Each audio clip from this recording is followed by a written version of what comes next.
എല്ലാവർക്കും നമസ്കാരം. ഇപ്പോൾ ചക്കയുടെയും ചക്കപ്പഴത്തിൻ്റെയും ഒക്കെ സമയമാണല്ലോ. എങ്ങനെയാണ് ചക്കപ്പഴം വരട്ടിയെടുക്കുന്നതെന്നാണ് ഇന്ന് കാണിക്കുന്നത്. എല്ലാവരും ഒന്ന് വന്നേ, നമുക്കൊന്ന് നോക്കാം. ഒരു മിക്സിയുടെ ജാറിൽ കുറച്ച് ചക്കപ്പഴം കുരുവും ചകിണിയും കളഞ്ഞത് എടുക്കുക. ഇതിനെ നന്നായി അരച്ച് നല്ല പ്യൂരിയായിട്ട് എടുക്കുക. കട്ടിയുള്ള ഒരു ചീനച്ചട്ടിയോ ഉരുളിയോ വെച്ച് അതിലേക്ക് 2 ടേബിൾ സ്പൂൺ നെയ്യ് ഒഴിക്കുക.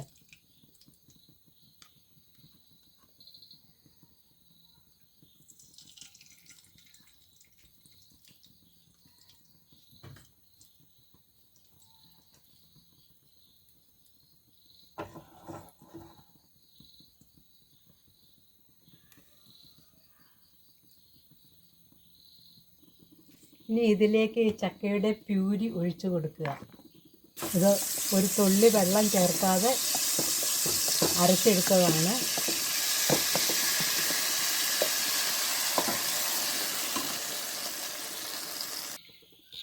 നന്നായി ഇളക്കുക.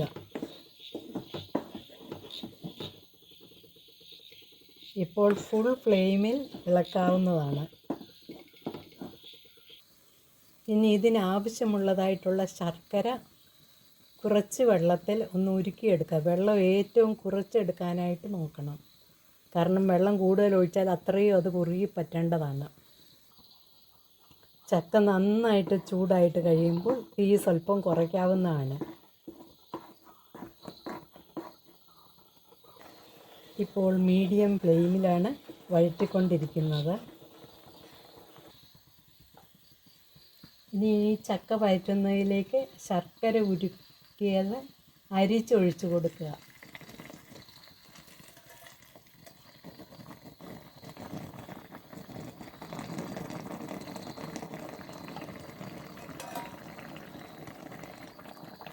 നന്നായി ഇളക്കി യോജിപ്പിക്കുക. ഇനിയിപ്പോൾ പൊട്ടിത്തെറിക്കാനൊക്കെ തുടങ്ങും, അതുകൊണ്ട് തീ കുറച്ചിട്ട് വഴറ്റുക. സ്വല്പം അകത്തു നിന്നും സൂക്ഷിച്ചൊക്കെ വേണം, അല്ലെങ്കിൽ മേത്തോട്ട് തെറിക്കും.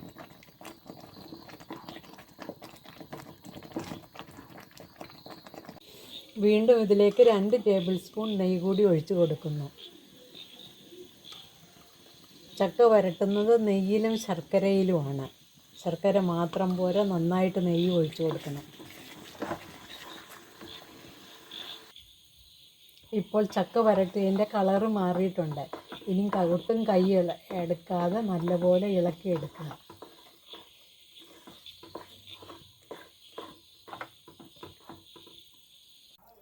ചക്ക നന്നായിട്ട് ഉരുളാൻ തുടങ്ങി. ഇതിന് കുറച്ചും കൂടി ഒന്ന് മുറുകട്ടെ.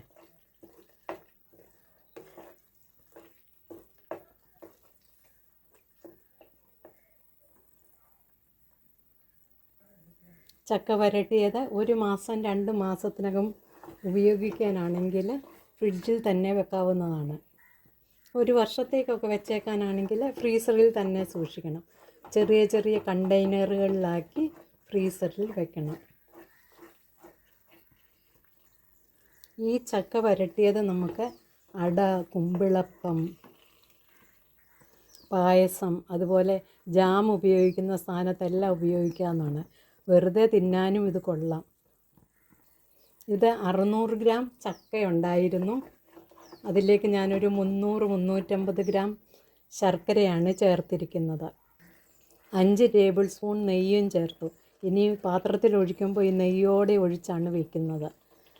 അതുകൊണ്ടാണ് കൂടുതൽ സമയം ഇരിക്കുന്നത്. നെയ്യ് നല്ല മൂതിതാൽ പിടിച്ചിരിക്കും, എല്ലാം ഒന്ന് നന്നായിട്ട് വരണ്ടിരിക്കും. അതുകൊണ്ടാണ് ഇത് കുറേ നാൾ ഇരിക്കുന്നത്. ശർക്കരയ്ക്ക് ഉപ്പില്ലായെങ്കിൽ ഇതിൽ 1 പിഞ്ച് ഉപ്പ് ഇട്ട് കൊടുക്കാവുന്നതാണ്. ശർക്കര നല്ല കറുത്ത ശർക്കര തന്നെ എടുക്കണം. അപ്പോഴാണ് നല്ല ഹലുവായുടെ ഒരു കളറ് വരുന്നത്, നല്ല കറുപ്പ് കളറ് വരുന്നത്. വെള്ള ശർക്കരയാണെങ്കിൽ അത്രയും വരത്തില്ല കളറ്. ഇനി ഇതിലേക്ക് 5-6 ഏലക്കായും കൂടി പൊടിച്ച് ചേർക്കുക. ഇനി കൂടുതൽ വരട്ടുന്നുണ്ടെങ്കിൽ ഇത് 2 ദിവസമായിട്ട് വരട്ടിയെടുക്കണം. 1 ദിവസം വരട്ടി അതിൻ്റെ ചൂട് കളഞ്ഞ് നല്ലതായിട്ട് ആറിച്ച് അടച്ച് വെച്ചേക്കുക. പിന്നെ പിറ്റേ ദിവസം എടുത്ത് വരട്ടുക. ഫ്രിഡ്ജിലൊന്നും വെക്കേണ്ട ആവശ്യം ഇല്ല. പക്ഷെ ചൂടോടെയൊക്കെ അടച്ച് വെച്ചാൽ ചിലപ്പോൾ അഴുക്കായി പോകാം, അതിൻ്റെ വെള്ളമൊക്കെ അതിൽ വീണ് അഴുക്കായി പോകാം.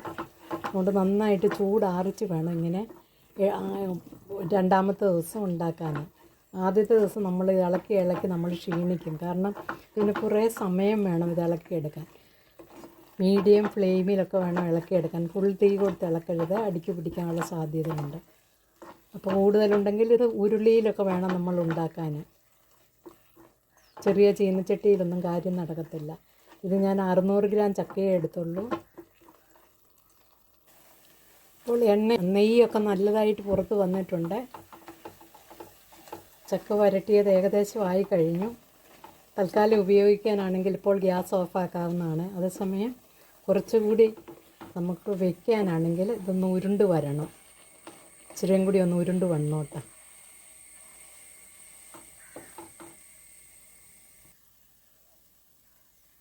ചക്ക വരട്ടിയത് ഇപ്പോൾ ഉരുണ്ട് വന്നിട്ടുണ്ട്. ഇനി ഗ്യാസ് ഓഫാക്കാം.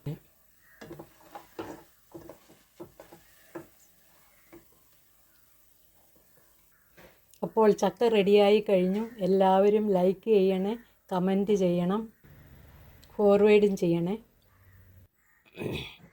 ഇത് ഞാൻ കഴിഞ്ഞ വർഷം ഉണ്ടാക്കിയ ചക്ക വരട്ടിയതാണ്.